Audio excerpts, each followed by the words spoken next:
warahmatullahi wabarakatuh. Hai, sahabat rumah belajar. Perkenalkan, saya Rohana, guru simulasi dan komunikasi digital dari SMK PGRI 2 Kedondong, Kabupaten Pesawaran, Provinsi Lampung. Sahabat rumah belajar, berjumpa kembali pada video pembelajaran simulasi dan komunikasi digital untuk SMK kelas 10. Materi kali ini adalah menerapkan metode peta minda. Kompetensi dasar pada video pembelajaran kali ini adalah KD 3.2 menerapkan metode peta minda. KD 4.2 membuat peta minda. Kemudian, tujuan pembelajaran yang ingin dicapai yaitu adalah yang pertama, melalui diskusi dan menggali informasi, peserta didik mampu menjelaskan pengertian, fungsi, dan manfaat peta minda. Yang kedua, melalui diskusi dan menggali informasi, peserta didik mampu mengoperasikan dan menggunakan aplikasi peta minda. Yang ketiga, melalui diskusi dan informasi, peserta didik mampu membuat peta minda. Nah, sahabat rumah belajar, mari kita saksikan video berikut ini. Penerapan metode peta minda. Pengertian peta minda di sini adalah peta minda adalah salah satu cara untuk memvisualkan proses berpikir.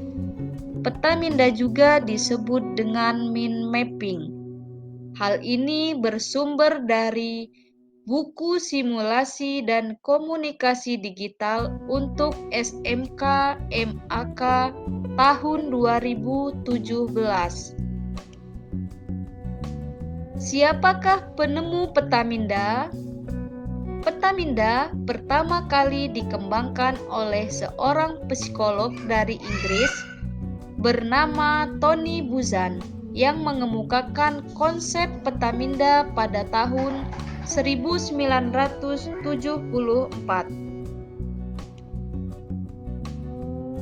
Menurut penelitian bahwa peta minda dibuat oleh Tony Buzan tahun 1974 berdasarkan cara kerja otak kita dalam menyimpan informasi. Hasil penelitian menunjukkan bahwa otak kita menyimpan informasi dalam sel-sel saraf dalam bentuk cabang-cabang sehingga jika dilihat sekilas akan tampak seperti bentuk pohon dengan cabang dan ranting. Nah, sahabat rumah belajar, kira-kira apa manfaat dari peta minda?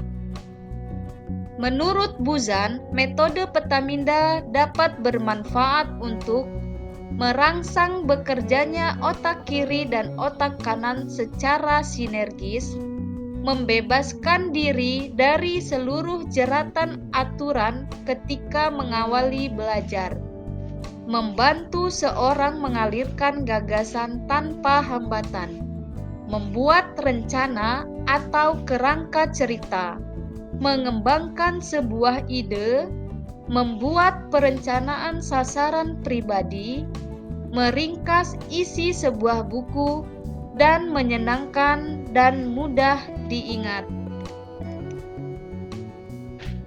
Selain itu, metode ini dapat dimanfaatkan untuk berbagai bidang, termasuk bidang pendidikan. Menurut Mikhail Michalko, kegunaan metode peta minda antara lain sebagai berikut. Yang pertama, merencanakan kerangka pemikiran suatu karangan. Yang kedua, mengumpulkan sejumlah besar data di suatu tempat. Yang ketiga, mendorong pemecahan masalah dengan kreatif. Dan yang keempat, memberi pandangan menyeluruh pada permasalahan pokok. Nah, apa saja sih tahapan membuat peta minda? Tahap yang pertama adalah membuat subjek atau judul. Yang kedua, membuat cabang-cabang utama yang meliputi aktivitas, perlengkapan, siapa, dan tujuan. Yang ketiga, kembangkan cabang-cabang utama. Aplikasi pembuat peta minda. Peta minda dapat dibuat dengan atau tanpa perangkat lunak. Jika memanfaatkan perangkat lunak atau software, beberapa perangkat lunak yang dapat diinstal pada komputer dan berlisensi open source yaitu Freeman atau Xmind. Selain itu pula bisa menggunakan www.minmap.com. Di sini kita membuat contoh peta minda tentang liburan keluarga.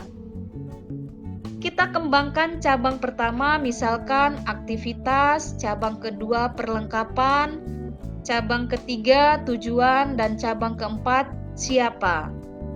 Dari cabang-cabang ini kita kembangkan lagi, misalnya aktivitas apa saja yang dilakukan, contohnya berenang, olahraga, mendaki. Sedangkan untuk cabang perlengkapan, apa yang perlu dibawa? Misalnya baju renang, bola, matras. Lalu cabang tujuan, kemana kita akan pergi liburan kali ini? Misalkan ke pantai, gunung, atau taman. Lalu siapa saja yang akan ikut? Contohnya atau misalkan ayah, ibu, kakak, dan adik. Materi ini diambil dari sumber referensi buku bahan ajar simulasi dan komunikasi digital untuk SMK MAK tahun 2017. Nah, sahabat rumah belajar, sekian video pembelajaran pada hari ini. Semoga bermanfaat. Bersama Rumah Belajar, belajar di mana saja, kapan saja, dengan siapa saja. Terima kasih. Wassalamualaikum warahmatullahi wabarakatuh.